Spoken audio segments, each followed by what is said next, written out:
virtual studios of the Department of Communication in Phillipsburg. Welcome to Let's Talk About It, an HIV information session brought to you by the Department of Community Development, Family and Humanitarian Affairs, and the St. Martin AIDS Foundation.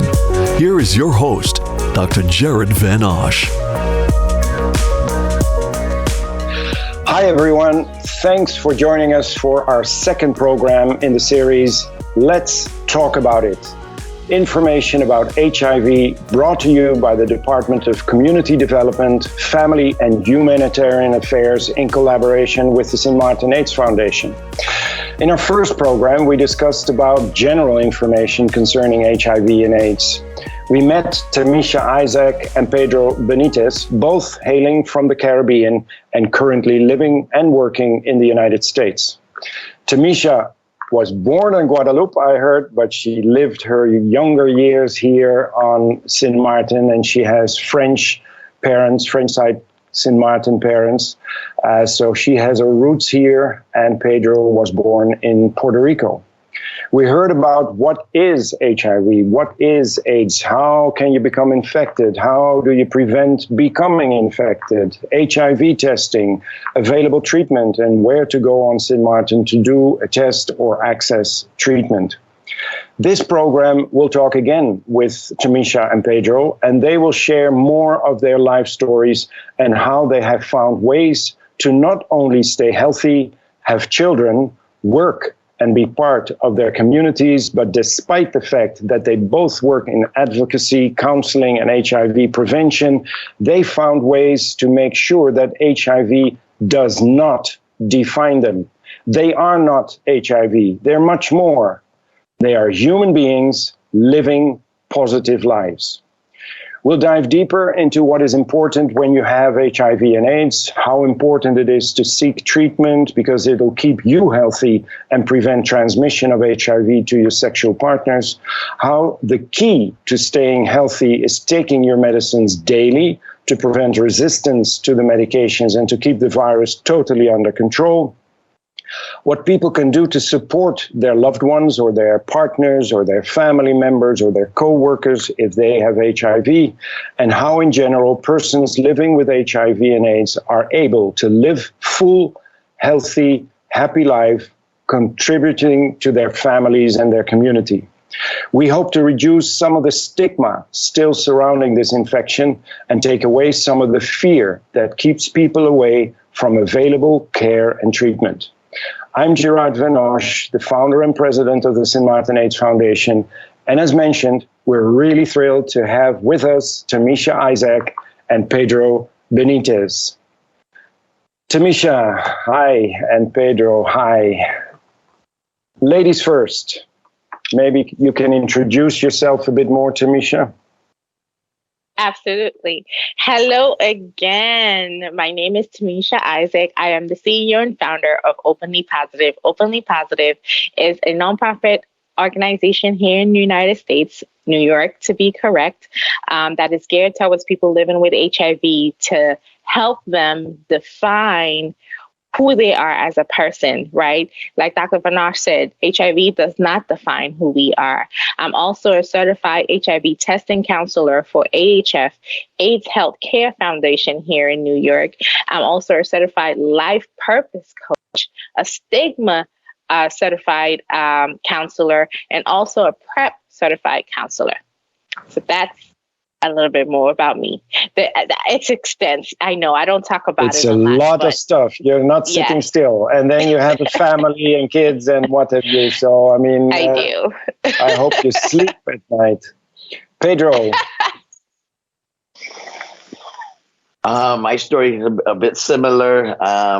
Pedro Benitez. I am a certified peer worker. What that means in New York State, we have developed a certification process for you to work. We're not dying anymore, so we can work. And we have developed a certification process for you to work with people like yourself.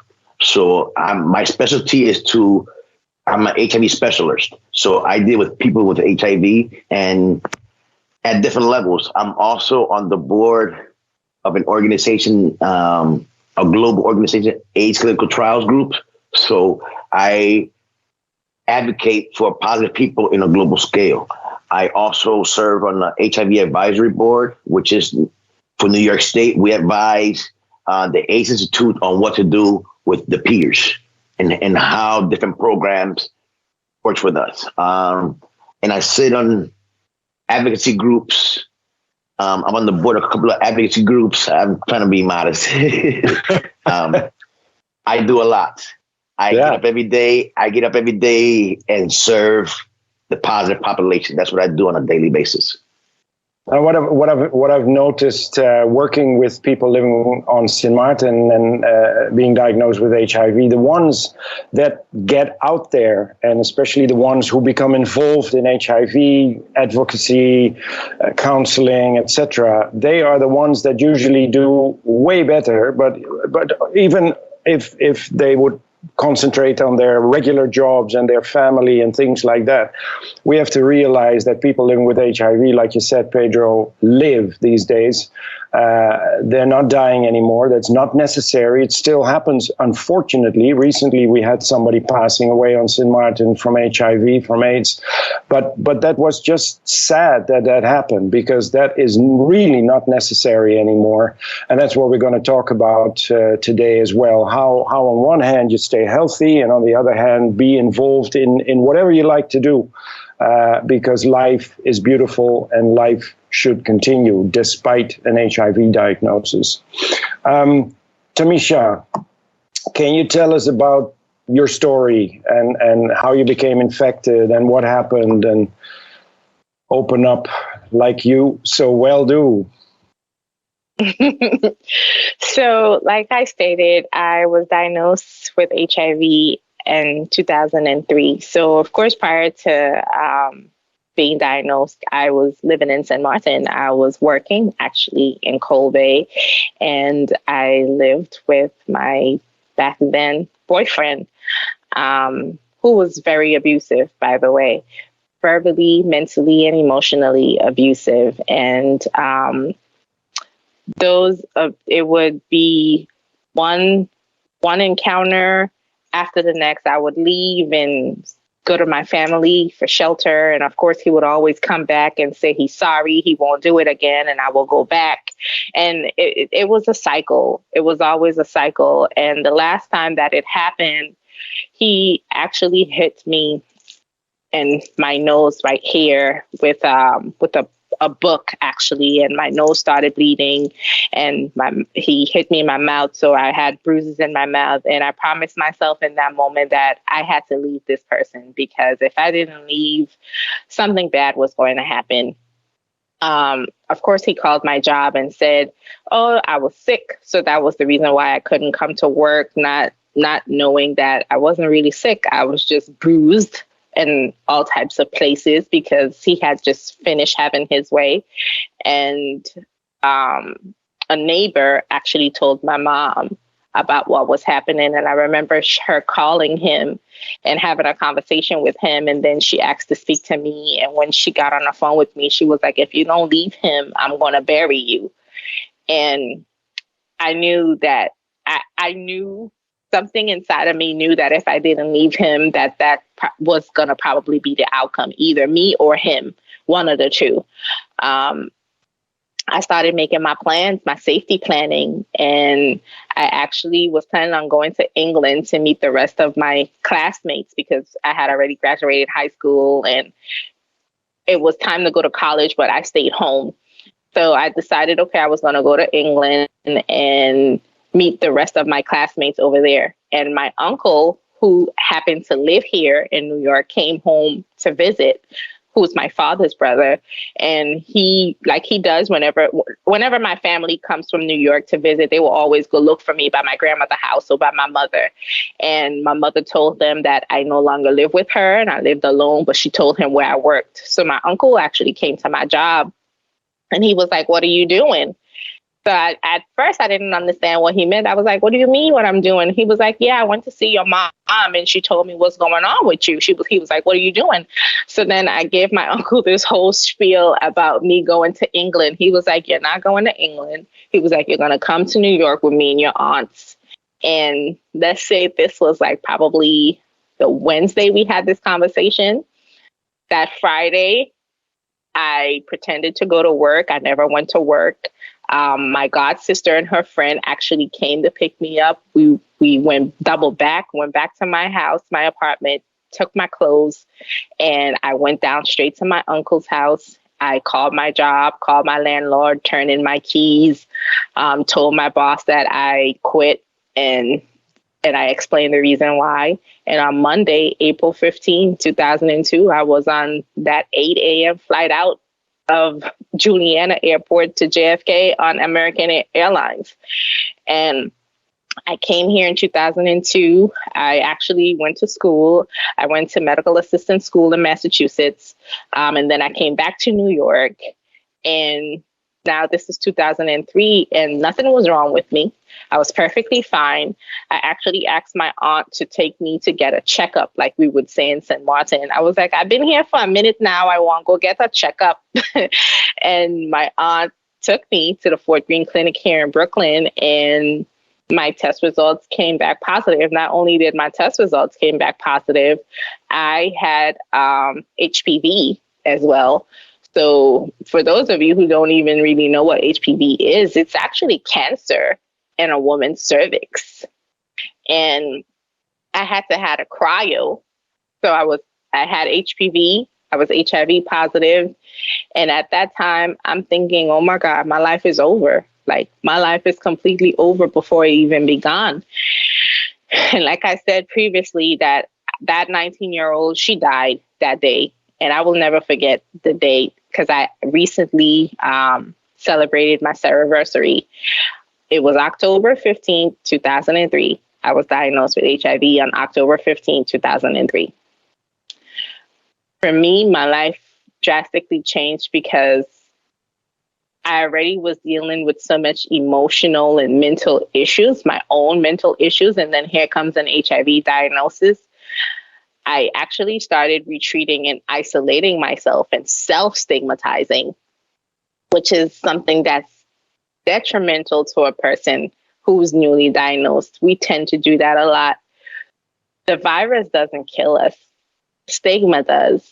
Our own inflicted stigma and also the societal inflicted stigma kills us more than anything in our mental health. Not taking care of our mental health, not taking care of our traumas that we went through. Those are the things that actually makes us spiral. Yeah. Wow. Thanks for sharing that, and we'll get back to that mental health part, I'm sure, and other things that happened around that time. Thanks for sharing, Tamisha. Pedro, what can you tell us about your story? Wow. My story is very long. Let me say that I'm going to talk about before HIV and then after. So before HIV, my mom has been an HIV manager in the 80s. And in the 90s, my brother did the same type of job that I'm doing today. I'm the only person positive, but they were all caretakers. So I say that to say that when I became positive, I got kicked out of my mom's house. I was 20 something and I didn't have nowhere to go. I was new in Miami. I didn't know too much. I knew the hood, but that's not where I wanted to be. So I was kind of in downtown a little bit, and it was a hurricane coming. I went and it started flooding. I went to the Hack, which is a shelter in downtown Miami. And you stay there for about 2 years and they help you. They let you work and they hold your money for a year or two and then you move out. So that's where I was going to. And I found out that they closed the doors. It was full. They had people lying on the floor. So I didn't know what to do. So I started walking back towards my family's house. And on the walk back, a young lady came and she said, "I'll give you $500 if we could sleep together tonight." I'm like, okay, that'll work. So I told her, let's go to the store and so I can get a condom. She was like, "I'll give you 150 more. I want to feel you. I don't want to use a condom. I'm homeless. That the price goes with the full price." I was like, okay. I was surviving. I slept with her for 2-3 days. She brought other friends. It was a group of like 6 or 7 women, and they were all college seniors in Miami. And things happened. I left Miami. I came to New York. I came to Rochester, New York. I live like 5 or 6 hours away from Tamisha, but in New York. Came here, got into a relationship. I grew up. I got into relationships, and in 2006, June 1st, 2006, I had turned around. I used to work putting fences up, and I got paid every 15 days. So the woman I was with, I called her my wife. I've never been married, but I called her my wife, and I gave her $4,500 check that I got every 2 weeks. Every 15 days. And I turned around and I died in front of her. Flat. She took me to the hospital, where I was in a coma for about a year. I died twice. I was in a coma for a year and a half. I was in dialysis for about 3 years. Wow. I got sickle cell, anemia, and that's when they told me that you have full-blown AIDS. And I was like, that's not a term. I wasn't working in the, I was working in the field enough to know that that's not an actual real term. And I was like, what do you mean? You mean HIV? It was like, no, you have a full-blown AIDS. I was like, me and my wife, we've been trying to have a child for the last 7 years, and we've been getting tested once a year. How is that possible? And we had the same doctor, so she tested me.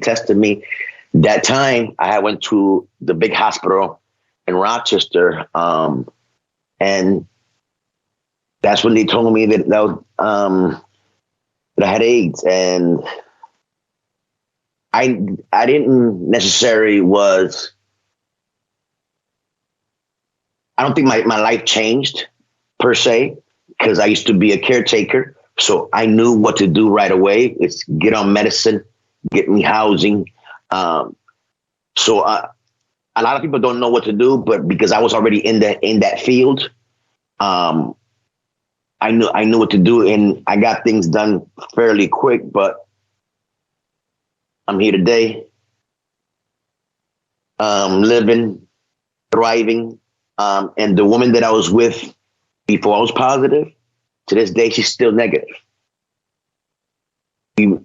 I use condoms, and even when I was diagnosed and told her I had AIDS, I told her, you don't have any kids, please go and have kids. I'm not gonna be mad. Whatever happened to me, I volunteer for it. That's my wording to her, and she was like, no, I'm not going nowhere, and she stayed.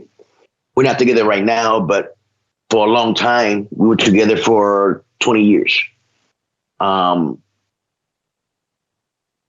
her family had issues with HIV. And then when I started talking out loud about it, they had issues. And I'm like, I always tell people, keeping this a secret is more detrimental and is more detrimental to you, because stress is one of the killers of HIV. Stress and stigma are big killers of HIV. And sometimes those are things that we do to ourselves. We're not even talking about nobody else.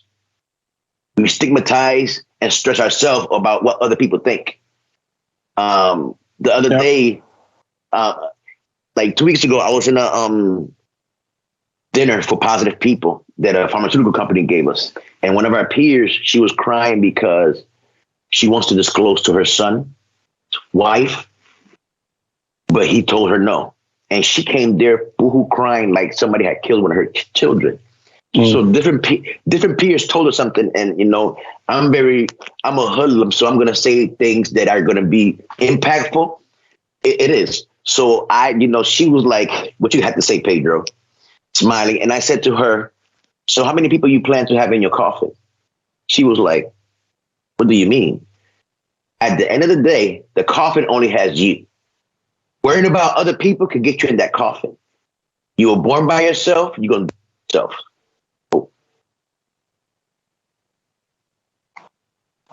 Looks like we lost Pedro for a second there. I hope he can join us. Good conversation he had going. Yeah, definitely. Let's hope he comes back in soon. In the meantime, Tamisha, listening to Pedro's story, listening to your story. There's Pedro again. Pedro. Yes, I'm sorry. No, I'm glad you're back. We were talking about how many people you asked to the lady are going to be in her coffin. How many people, and she was like, said, you have kids, but, once they're after the age of 18 to 21, they're their own person. And she was like, I needed to hear that. I said, I understand your kids, but you die, you can't even take your dog. You can't take your money. None of that goes with you. And, she actually right now, she texted us yesterday and she disclosed. And it turned out a way that she didn't think it would turn out. So. And that's what I hear so often because all through the years that I've been working with people living with HIV on St. Martin, all of them are dead scared that it comes out to whomever. Fortunately, I think through our clinic, we've been able to keep everything always very confidential. But information comes out, like Tamisha, you mentioned at some point, you told a coworker, and then from there things started working. But everyone who eventually tells somebody, a loved one, a partner, coworker, family member, they do so much better than the ones that are keeping this self-stigma constantly, sometimes the rest of their lives on them. Some don't want partners anymore, don't want nothing anymore. And basically, like Tamisha, you said at that age of 19, you died. But if you don't come out of that stigma and don't start living again, then basically your life is done. And that is so sad to see sometimes. But fortunately, more and more people are willing to talk about it with their loved ones or somebody who they trust. And that makes a heck of a lot of difference in their lives indeed. It opens up this heavy atmosphere. So very important and I'm glad you're mentioning these things, because people living with HIV also on St. Martin should know that it's okay to talk to somebody you trust. And yes, there is a risk. Yes, there is a possibility your information will get out to other people. That is when you work with human beings. But the experience is more and more people understand HIV is a treatable condition. You can live with it. It doesn't transmit just like that. You can't get it in normal social contact. So being open about it to somebody you trust is extremely important. Want to move on. I hear both of you talking about children. Tamisha, you have kids and you had your children when you were HIV positive. So how's that possible? And are they fine? So, yeah, I actually had my kids after my diagnosis. And like I mentioned before, because I was undetectable, I was able to have healthy kids who, for the first 6 weeks of their life, took antiretroviral therapy and then seroconverted to their, like you mentioned, their own antibodies, and who are now 15 and 12 years old and negative. and so is my ex-husband. So I do have an ex-husband and I have a baby father. So both my kids are for two separate people, and both of those men are HIV negative. All right. Thanks, Tamisha, for sharing that. And Pedro, I understand you have children as well. Were they born after you were diagnosed? No, I just have a daughter, and she was born 6 years before my diagnosis. All right. And you mentioned something about disclosing to her. Disclosing to my daughter was the hardest job I ever had to do because I was her single father. I was everything she had, and that was information that I knew it was gonna be very painful to her. Yeah, I understand. I mean, I've experienced the same thing with some of the women who living with HIV on St. Martin who had children. How difficult that is, because you don't want to scare your kid just as much as kids don't want to scare their parents, because kids sometimes have difficulty disclosing to their parents. They think it's going to kill them, etc. Parents very often have difficulty out of protection for their children to disclose to their children.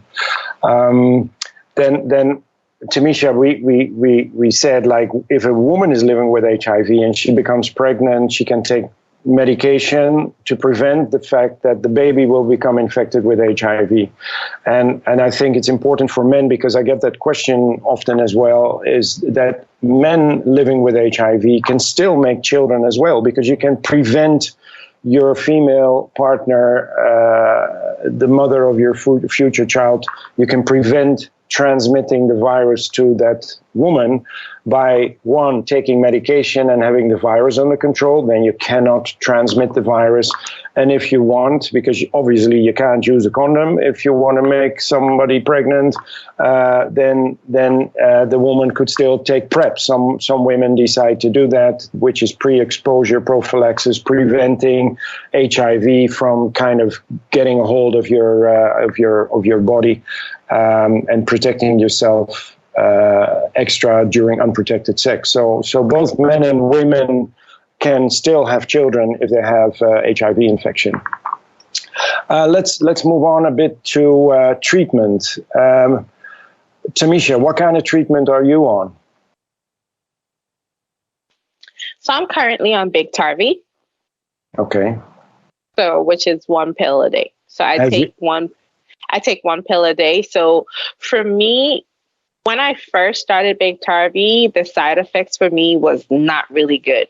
I am not a morning person and I am not a breakfast person. So oftentimes I would take it in the morning, and of course my stomach is empty. So it made me very nauseous, and like I would be driving and throwing up, or walking and throwing up.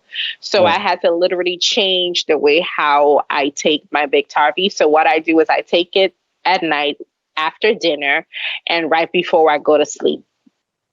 And that's how I do it. Were you always on Biktarvy, or you switched? No, I actually, I just got on Biktarvy in 2018. Mm-hmm. Yeah. So prior to Biktarvy, I was on Odefsey, but Odefsey triggered my anxiety and depression more than what it was. So my doctor took me off of that. Prior to that, I was on Complera. So I was on Complera for a very long time. I got on Complera actually after I got pregnant with my second son. Mm-hmm. So with my first son, they changed me. And then I can't remember what I was on. And then I was on Complera after I got pregnant with my second son.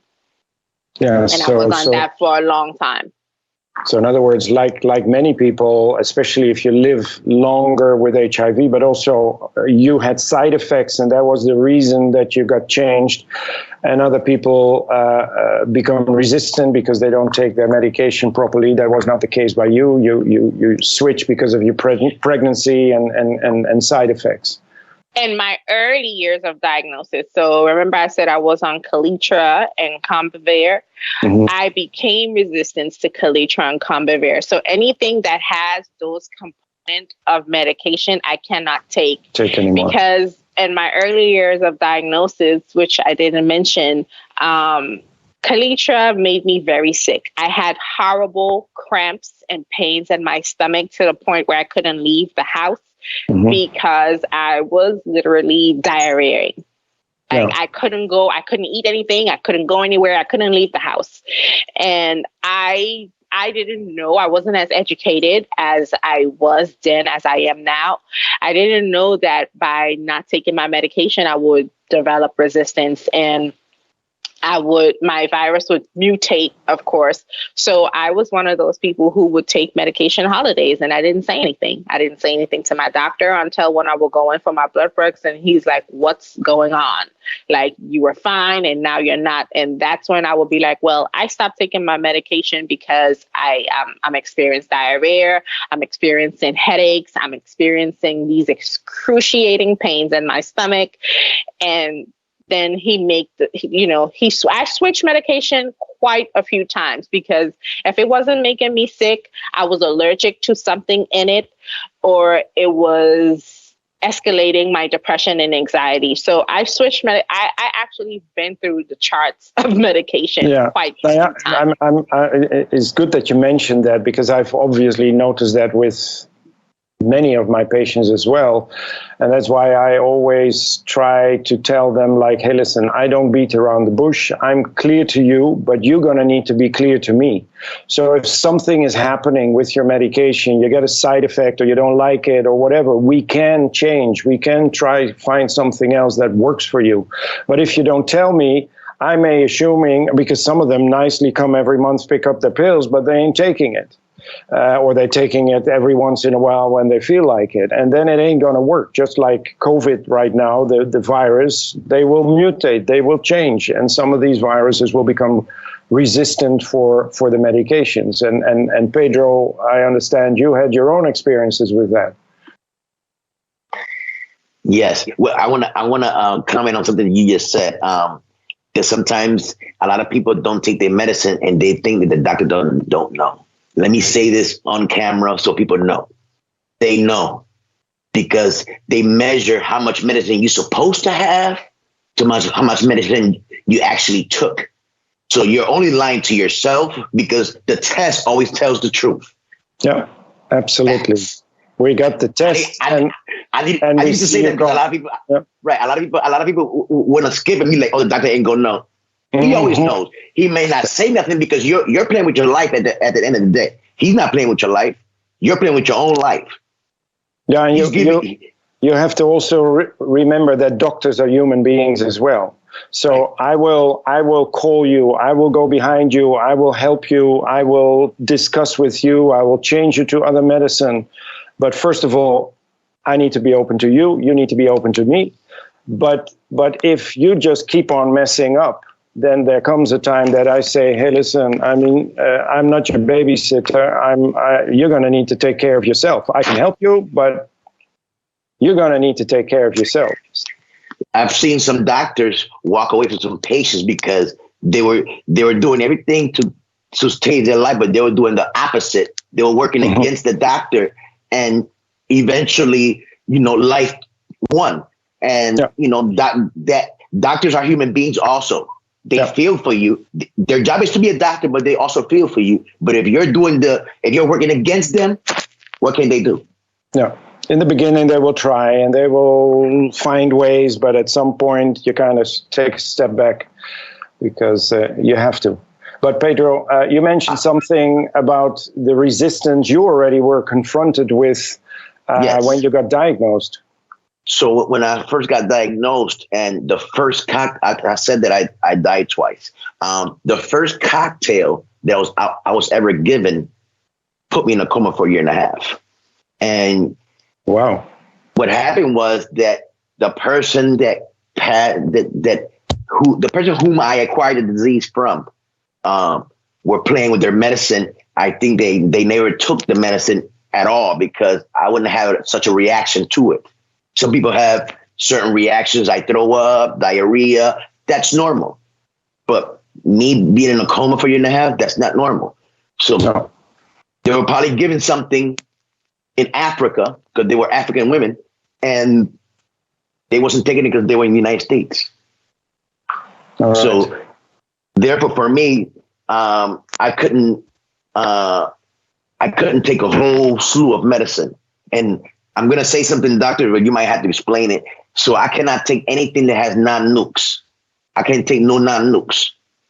Yeah, and so there are different classes, groups of medications. You mentioned the non-nukes, that's one class, but there's 4, 5, and probably by now even 6 different classes of medications. And in each group, there are different medications as well.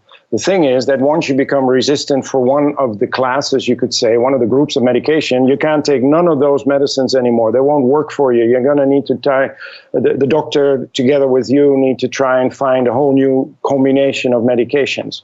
Unfortunately, we have more now of these medicines and more different classes, so there are choices.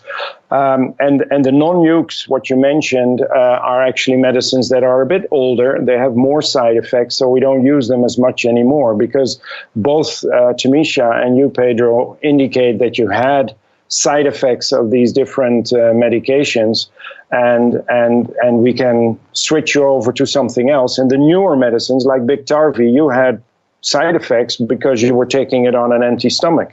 It actually works better when you take it on not a full, but after some kind of meal, after food.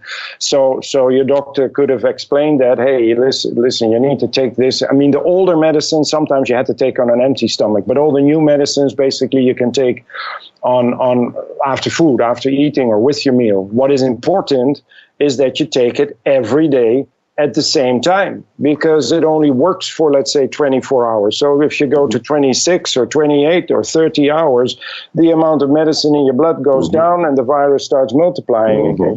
You'd rather take it a bit too early than way too late. So with each patient I always had to sit with them and try to really fit the medicine in their daily schedule, because people have different schedules and different jobs and things like that, and you need to adjust to make it work for everybody.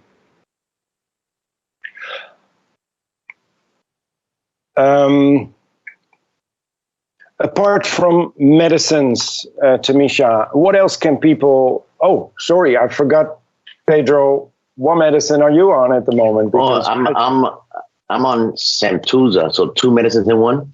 Still. Okay, that is also happening these days. That people start. It's usually a combination of 3 medicines to start on, because we know that works. Then the virus gets under control and stays under control for a while. But then we can, what we call, simplify the treatment, because less pills means less side effects, obviously.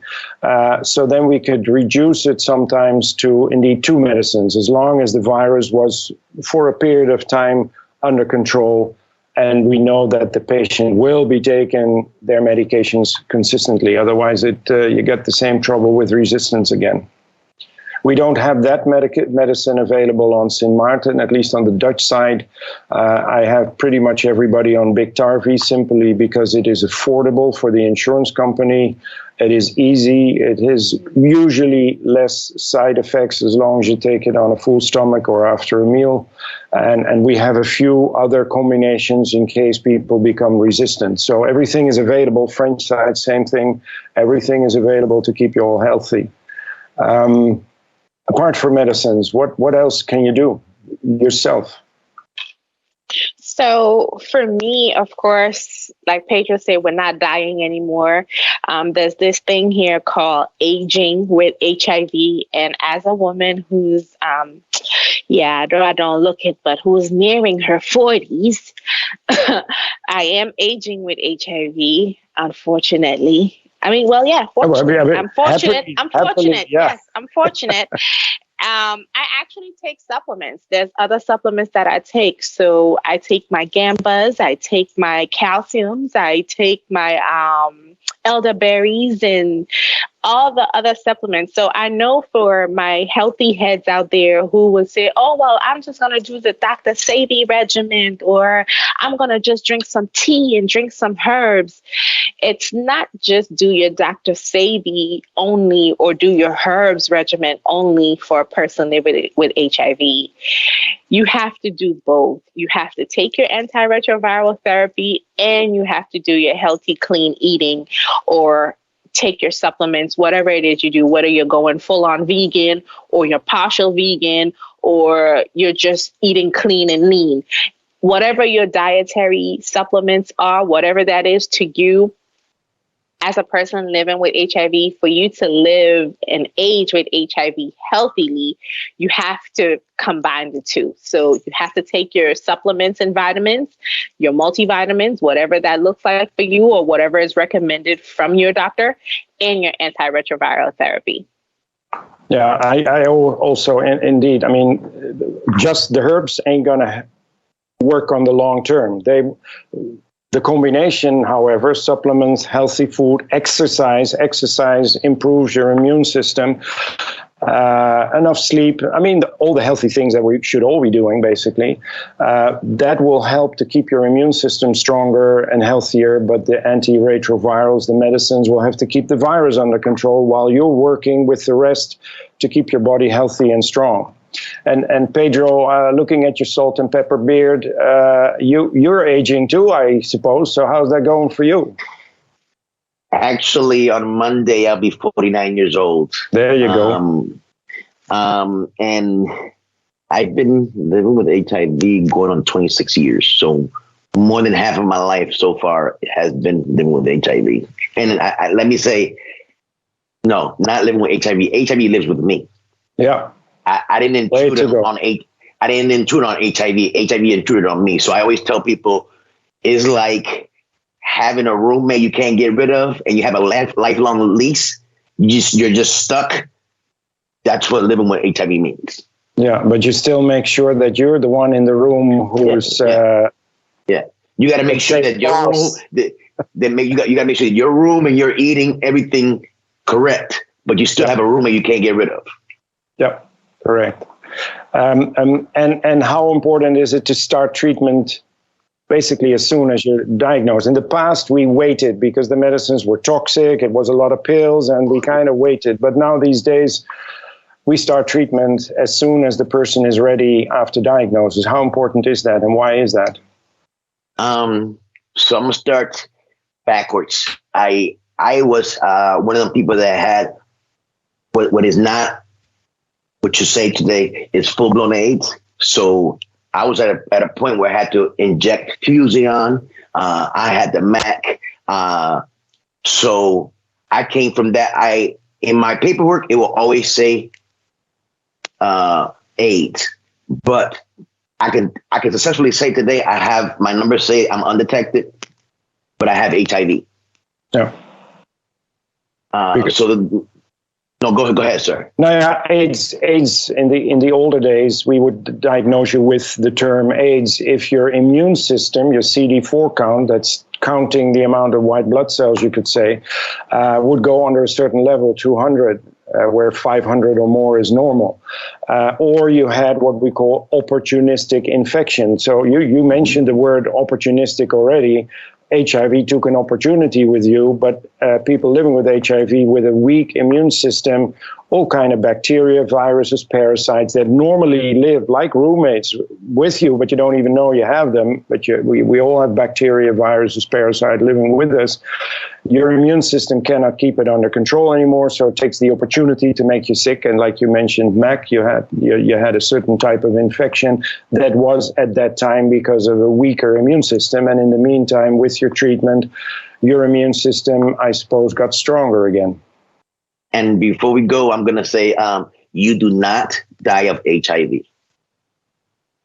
You die of complications, which means HIV lowers your immune system, where now everybody that's throwing all the diseases that you could avoid before, your immune is so low that anything that's like being at war and your fence no longer works.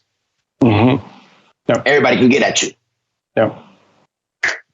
Yeah. So preventing that's again where we were with Tamisha. Do your HIV test regularly. Make sure you do not have it. And if you do have it, seek treatment as soon as possible, because that'll keep your immune system strong. Actually, the medicines work better with less side effects if your immune system is still stronger.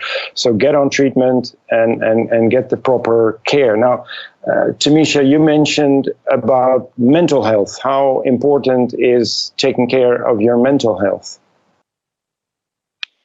Taking care of your mental health is extremely important because, again, like I said, receiving a diagnosis, you already have your external stigma that you're coming into this diagnosis with, and your, whatever traumas or triggers you may have.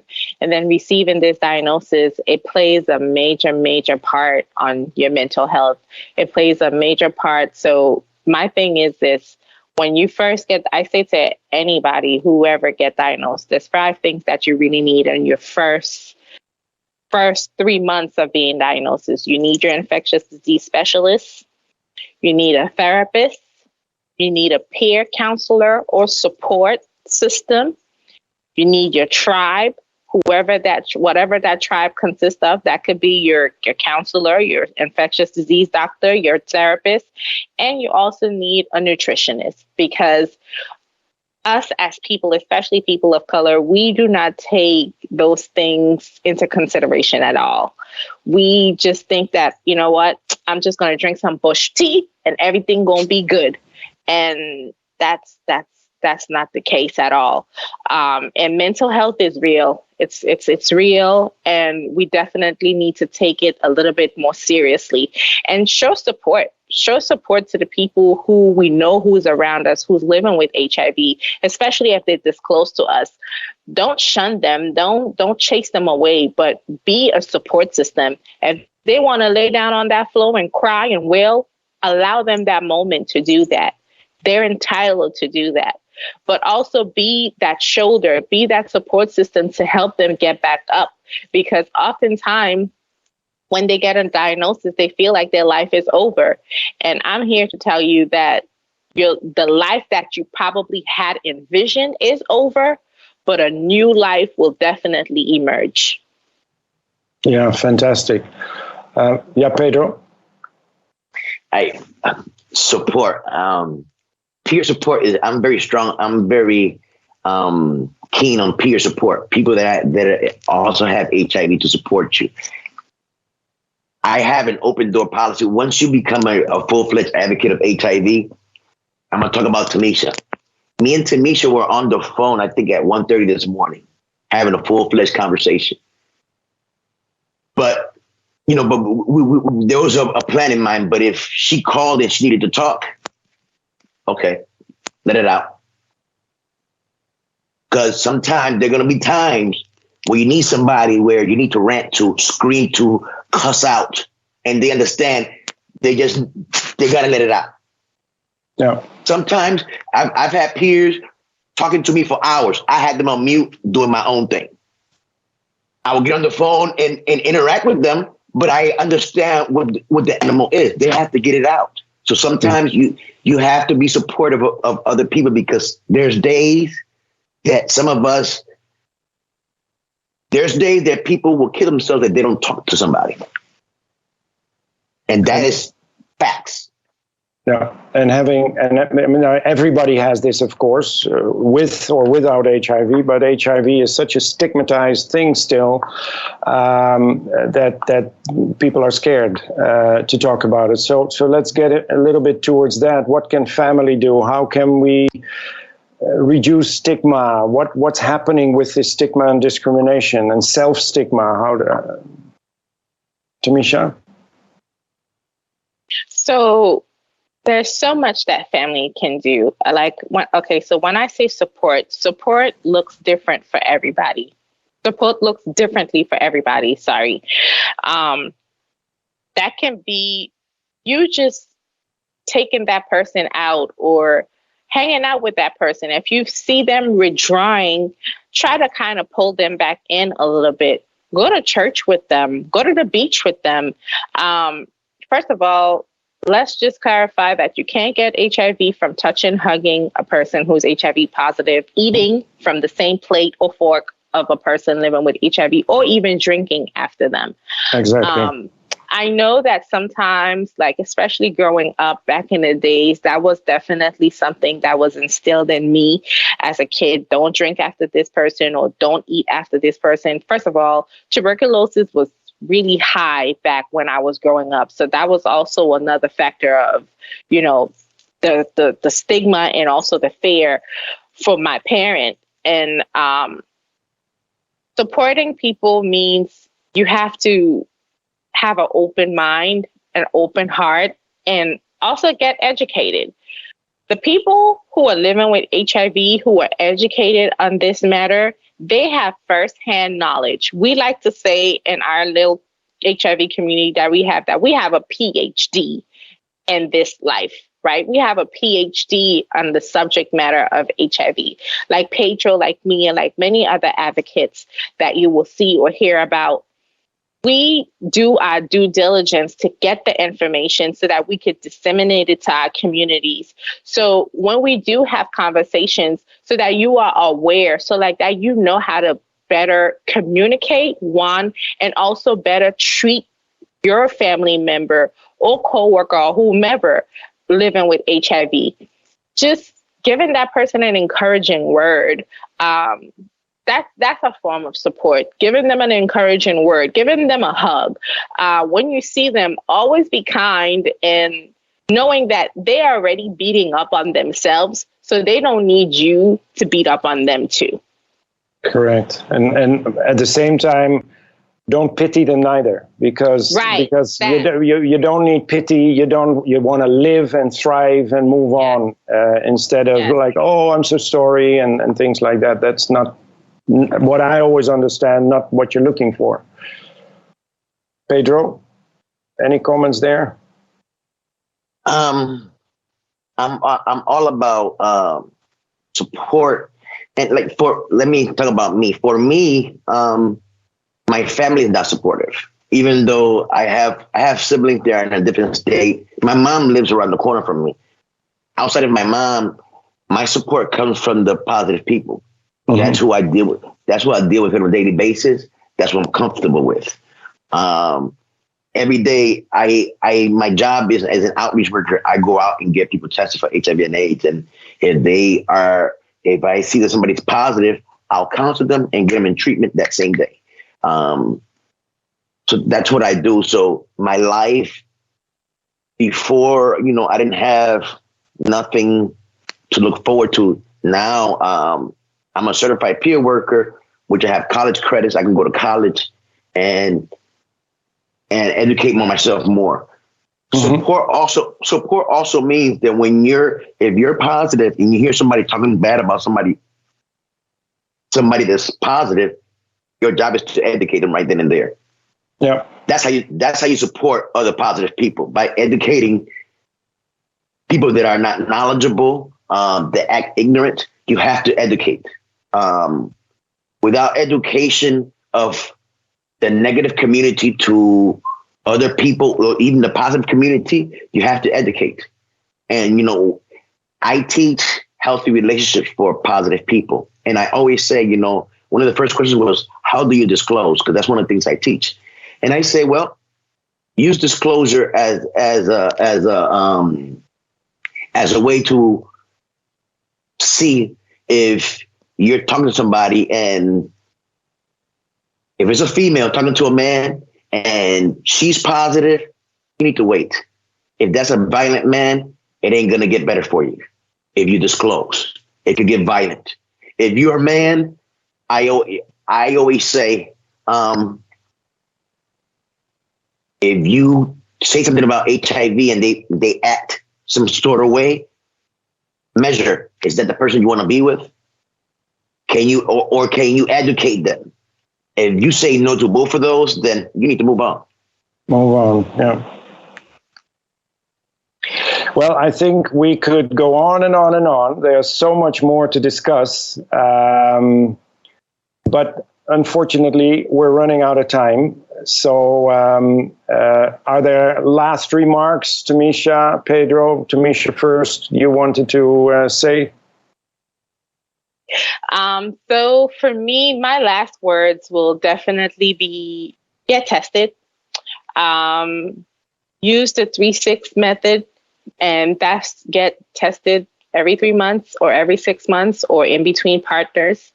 Get informed, because there's a lot of information now out here more than ever about HIV, and people living with HIV is not dying anymore. We're living, we're thriving, we're living happy, fulfilling lives.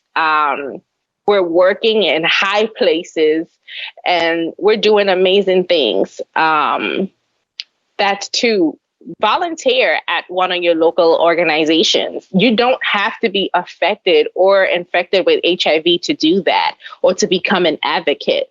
Everyone is needed in this fight and ending this epidemic, not just the people who are living with HIV, but the people. We're all, like Dr. Vanash said in our opening, everyone can become affected by HIV because HIV does not discriminate. And lastly, show support to people who are living with HIV. When you see them throwing an event or having a talk, listen, just hear what they have to say, because the little bit of information that they're about to be sharing just might save your life or somebody you know life. All right, thank you. Well, I would like to really thank, sorry, Pedro, we're running out of time, so I'll keep it at that. I really would like to thank you both for being so open about your life and how you've been able to live positively with your HIV infections. And I hope people locally living with HIV can learn from that and know what to do a bit more, and that they're not alone, and support is important. An HIV diagnosis, I think, is never good news, but despite fear, grief, and maybe initial feelings of shame, you've shown us that HIV is a manageable condition, is an infection that brings you back to your basics, basically. And despite hardships at times, you can live happy, healthy, and very productive lives. So thanks again for your courage and all the information you shared. Thanks, listeners and viewers, for joining us. Remember, on the French side, there are AID, the Croix Rouge, and the French Hospital, where you can get additional information and free testing. And on the Dutch side, we have the St. Martin AIDS Foundation, open Monday to Friday from 9 till 5, where you could get HIV testing, confidential, you don't have to tell your name, free condoms, and obviously more information. Hope to see you there soon. Let's Talk About It, an HIV information session, has been a presentation of the Department of Community Development, Family and Humanitarian Affairs under the Ministry of Public Health, Social Development and Labor, the St. Martin AIDS Foundation, and the Department of Communication.